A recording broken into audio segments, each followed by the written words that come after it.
Dumelang Mzansi, and welcome back to Sisters Without Shame, a no-holds-barred podcast that is proudly brought to you by Health for Mzansi. I'm your host, Noluthando Ngakani, and I'm here to hold your hand as you seek the answers to those medical shames and woes you dare not speak of in public. No bump or lump is too embarrassing here. Baby, you are in a safe space.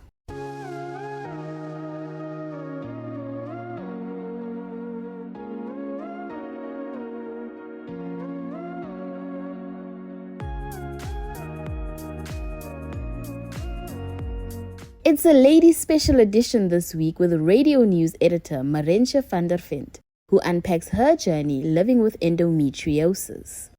March is Endometriosis Awareness Month. Endometriosis is an inflammatory condition where endometrial tissue grows outside of the uterus. Van der Vent joins us to detail her experience living with the condition.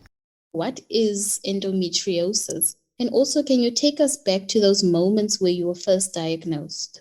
So what endometriosis is when you have cells that grows in your pelvic area and they are supposed to grow in your uterus. Of a normal woman, they grow in your uterus. But for some or other reason, in the women that have endometriosis, these cells grow outside of the uterus. Where with a normal woman, when she has a menstrual period, these cells leave the body during the menstrual period. With endometriosis, they go nowhere and they just stay on the inside and they create havoc. What they also can do is they can also form these things that they call lesions. And these lesions are basically things that can literally just on the inside of the pelvic area, they just attach to anything, either the wall of the pelvic area. They can attach on organs. In my case, bring two organs together because I was diagnosed with the advanced stage of endometriosis. So it was way too long before I was diagnosed, which means that these cells or the endometrium, whatever you call them, they brought basically my uterus and my intestines together and they are physically attached. Which means basically if I ever wanted to do something about it, I would have to separate it. That in itself is very, very tricky. So that is what it basically is. In a normal woman, she has a period and the blood leaves the body and the cells that goes whatever is the woman's body. But with the woman with endometriosis, it doesn't. We do have a normal monthly period, but our period is not like a normal woman's period. So for me, that is basically one of the signs that you also have endometriosis is the kind of period that you have. It's not like a normal woman's period. It's kind of gross for us, not to go into much into menstrual flow, but it's the menstrual. A healthy woman would have red blood that comes out of the body, and then an endometriosis woman will have purple and brown blood. So I knew at the age of 15 that something was wrong with me one day when I was alone at home and I had menstrual cramps and I literally couldn't walk. I was about 15, I think, and I was alone and I needed help. So I phoned my grandparents and I said, listen, I think I'm dying because I can't walk and something is very wrong with my body. So they said they'll come pick me up until my parents and my sister come home. They might have been at school or at work. And then grandparents came to pick me up. But for me to get from the bedroom where I was at to the front door, I couldn't walk. So I literally had to crawl with tears running down my eyes. In my mom's house, it's about a distance of about 10 meters. It was an excruciating crawl to get to the front door, then to open for my grandparents, and then they took me away to their house. But there was nothing they could do. In the end, I just had to suffer through the pain until my family arrived to bring me back home. But that's when I knew something was wrong.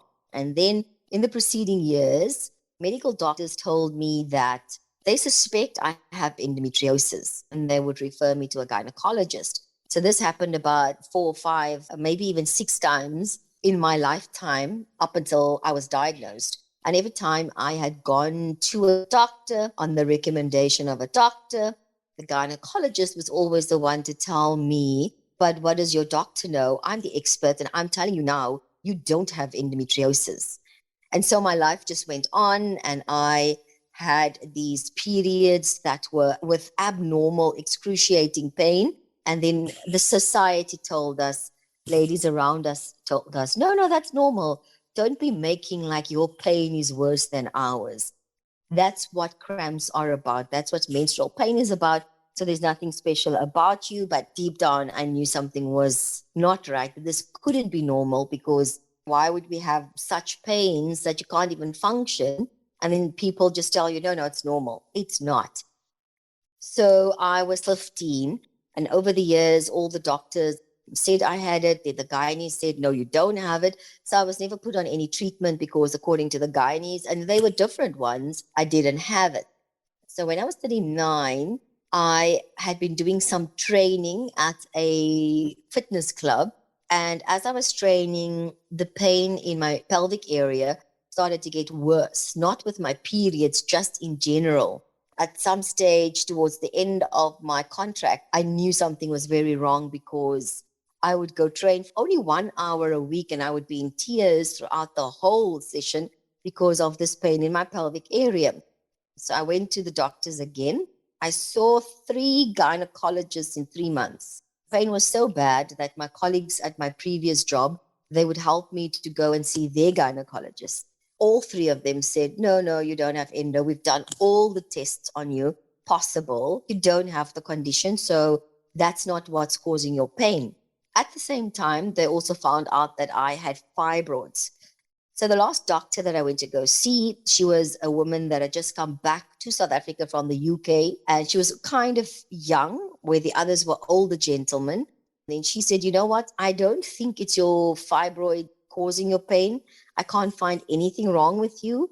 But if you want, I can schedule a mini operation and I can remove the fibroids. We'll see if the fibroids is actually what is causing you pain. We then scheduled the mini operation. I had to stay in the hospital for 1 night only. The next day when she came to me at the hospital bed, I remember I was 39 years old. And then she said, you know what, Merentia, we started with a mini operation and I was going to go and remove your fibroids. But as soon as we put the camera in through your navel, we saw that your uterus was attached to your large intestines.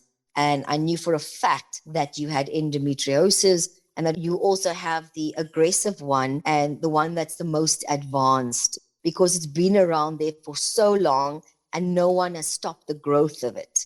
Finally, at 39 years of age, I had a name for the condition, because before people would tell me, no, no, you're not really ill. You don't really have cramps. You're okay. And there was nothing that I could tell them that it has a name. So she said, it has a name. It's called endometriosis. Here is a leaflet, and you can read about it on the leaflet, what it is. We'll see about treatment, as there are not a lot of treatment available for women with endometriosis. That's how I got diagnosed after 24 years. Eventually, you found some relief. Eventually. The relief was only in knowing what it was. The pain was still going to be around. Even actually after the hospital operation, my pains escalated to levels I've never experienced before. I was actually in recovery at home the night that my Diba died. And I remember then that I reached a point of, while my Diba had just died and all the media was outside his house, and it was 2 o'clock in the morning, and the TV was playing in the background, and, you know, all the journalists and the world's attention was on my Diba's death. And here I was recovering from the mini operation, and I was in so much pain that I actually just broke down and I said, you know, God, if I have to live with this pain for the rest of my life, for 1 week, a month, I don't know how I am going to get through my life. Even if it's this 1 week is so bad. It's only, for me, it's up to between 5 to 7 days, but it's 5 to 7 days of your life that you are in excruciating pain. And in a sense, you must pretend to the world on the outside that you're okay, because on the outside you look fine, but in your pelvic area where these lesions are. And the other thing is, I also have adenomyosis. The doctor had explained to me is, when you have endometriosis, they could still try to remove some of these lesions from your body to kind of give you relief. But when you have adenomyosis, the lesions have been inside your body for too long, and they've become a part of the body. So you can't try and separate it from the body.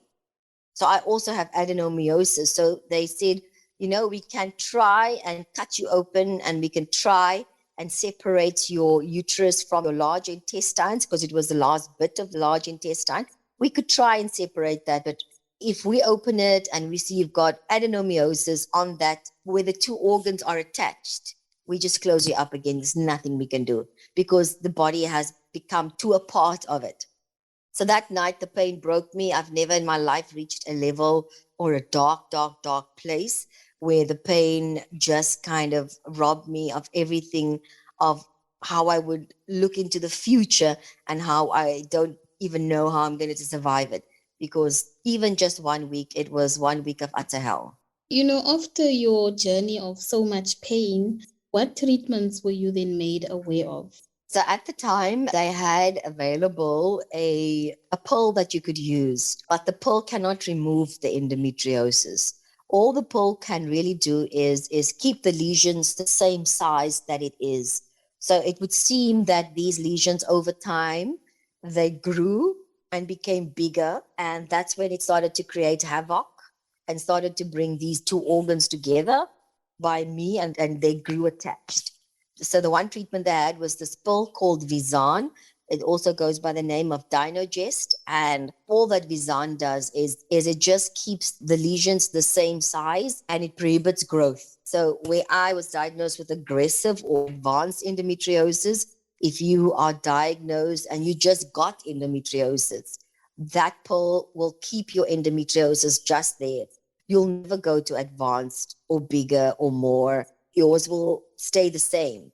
I'm in a WhatsApp group with women with endometriosis and I don't know them, but lots of women have had different reactions to the Visan pill. I was the only one that had a good reaction after a while, but eventually the pain came back. The pain never goes away. It was a little bit less with the pill, but in the end, it just all came back again.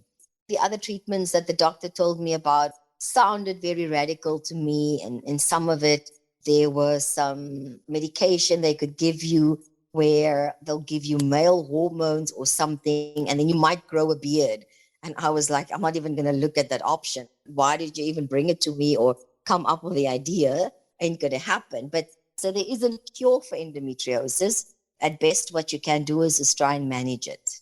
And then also, what then did the diagnosis mean for your lifestyle going forward? After I was 39 years old and I got diagnosed, and I was relieved and happy to have a name for the condition. And at the same time, I knew that my pain was still going to continue. So it's still going to be 5 to 7 days of utter hell once a month, every year, every month. And I'll just have to go through that, but I would have to manage my pain better. At some stage, I did do an experiment where I changed my eating plan. I ate no wheat, I ate no gluten, I ate no dairy, I ate no refined sugars or even other sweeteners. My other foods, I had no preservatives, no colorants, no flavorants, no MSG, no sauces, no drinks. I only had water and only had salt and pepper for spices and herbs. And then the only things I could eat were fruits and vegetables. If I could, organic. If not organic, then to wash the pesticides off the fruit by letting it soak in a mixture for like 30 minutes before I can eat it. And then the meats that I could eat, chickens or the fish, I had to make sure that they were free range and free of hormones.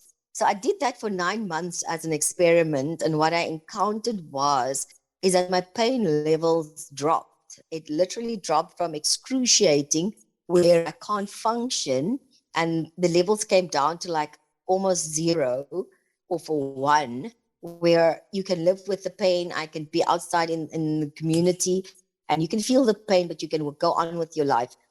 But the symptoms remained the same. The pain came down, but the symptoms remained the same.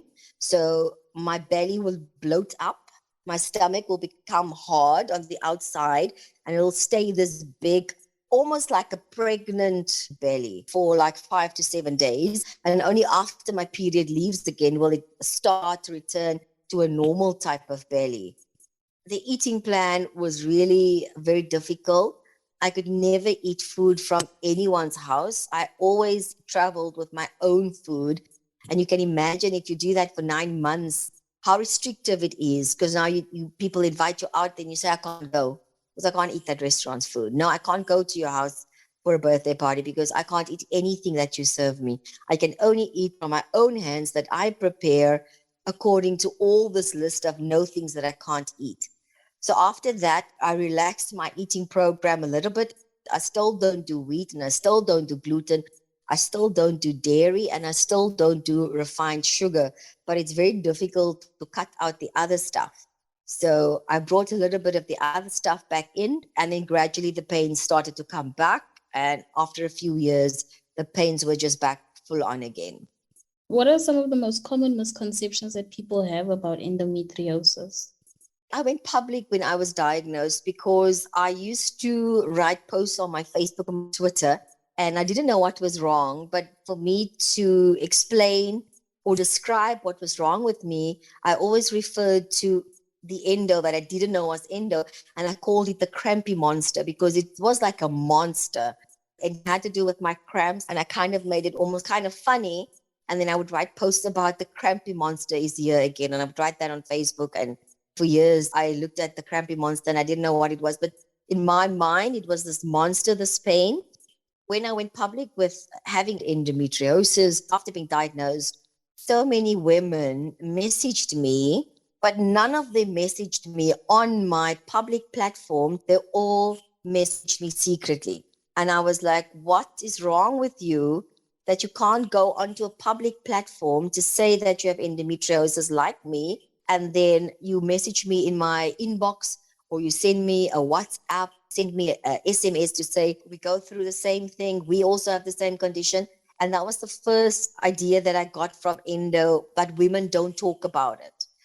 Even husbands contacted me and then they said, listen, my wife, she has endo and I support her when she has it. I clean the house, I cook. She can't do anything. But none of them wanted to go public as I was saying, this evil, crampy monster now has an official name. So I think this is not a misconception really, but it's really the way that women treat it. When I asked them, why didn't you go public with it? They would say, but it's got to do with female problems. It's got to do with a menstrual period. And we can't go onto Facebook, Merentia, and talk about our menstrual periods. I am a mother, I have children. So we don't do that. 1 in 10 women have endometriosis. So in my office, if there's 30 people working in my office with me, then 3 of them have endometriosis. And I've actually found in my office where I work with 30 people that there are 2 other women that's got endometriosis. Also not vocal about it at all. I'm the only one, but at least there are some of them out there in my office. And according to what they say, 1 in 10. So if you walk around in a mall, you can just imagine how many women walk around with endo and they don't say anything. But one of the misconceptions is that our cramps are normal. Our cramps are like any other person has menstrual cramps. That is not the case. Not when you want to cry, not when the pain terrorizes you in your head, because we cannot take a pill. We cannot take a pill for any cramps. None of the pills work for us. That makes us different from a normal person that has a menstrual cramp and can go to the pharmacist or a doctor and get a pill. That pill will not work on us. We can take handfuls of the pills, it doesn't work on us. We've tried them all, they do not work. The highest level of pain medication you can get is the Schedule 6 medication. They are called the trauma pills. So they start with the word trauma, Hextol. There's a whole range of them. We've gone through all of them. Schedule 7 is like drugs, heroin. So Schedule 6 pain pills do nothing for us. So in essence, the misconception is that it's your pain is just a little bit more than mine. No, it's not. Well, our pain is on a different level where there is no pill or tablet or concoction that we can take to take it away, which means an endo woman suffers. We suffer through these 5 to 7 days. It's different for lots of women. Some have it for 2 days, some have it for 3, but we literally suffer through it. So one of the coping mechanisms that I have is I suffer through it 1 hour at a time. So I don't think about 5 to 7 days. I cannot think about 5 to 7 days. I must think about it. Just get through the next hour from 2. Just hang in there and just try as much as you can to get going with your life and continue things, but just 1 to 2. Once you reach 2 o'clock, let's fight again for 2 to 3. As a survivor, what advice do you have for women who are experiencing a similar health issue? We don't call ourselves endo survivors, and this is not what I got. I got it from the overseas women, but we call ourselves endo warriors. But like I explained to you, the pain never stops. It comes once a month, and then we just have to be a warrior, and we just have to push through for 5 to 7 days or 3 days if some women have it for that. And then we call ourselves endo warriors. But yes, we are survivors. But what advice I would give people are, I have found that if I start walking twice a week, at least twice a week, I walk 5 kilometers, and then I notice that my pain is not as severe. It's still bad, but it's not as bad where I get into bed and I stay in bed for 2 days. Sometimes I force myself to go walking when I have the cramps. And then there are times when you have the cramps and you just can't force yourself even to go walking. Do some exercise by walking at least twice a week, 5 kilometers.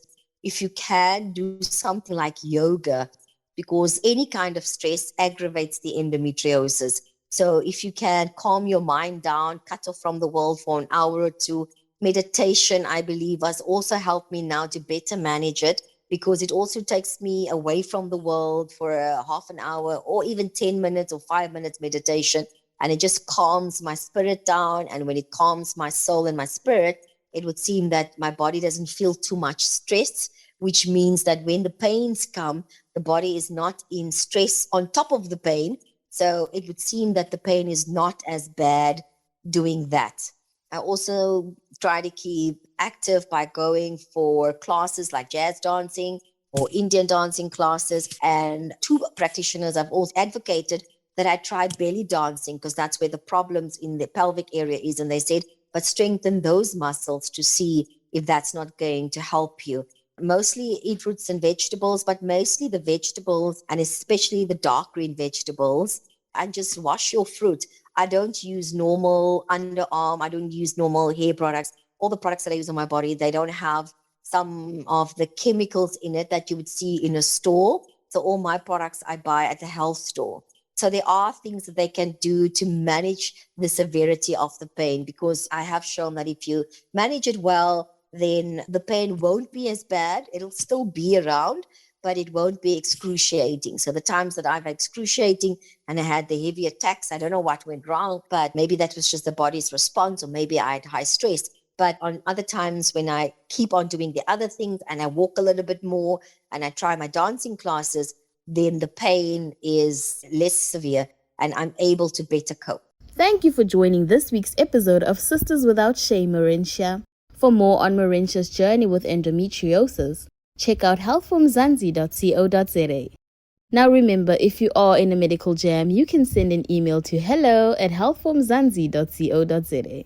You can even send us a WhatsApp to 076 132 0454. That's 076 132 0454. I would never blue tick you, baby.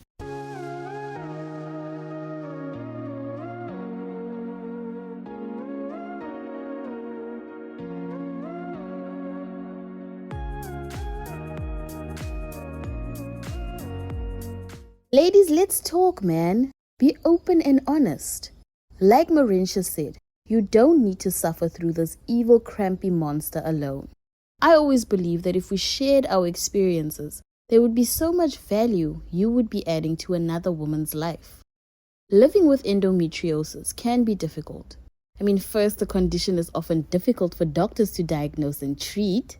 And secondly, symptoms like pain, digestive problems, and infertility can significantly impact your quality of life. That brings us to the end of episode 31 of Sisters Without Shame, proudly brought to you by Healthform Zanzi.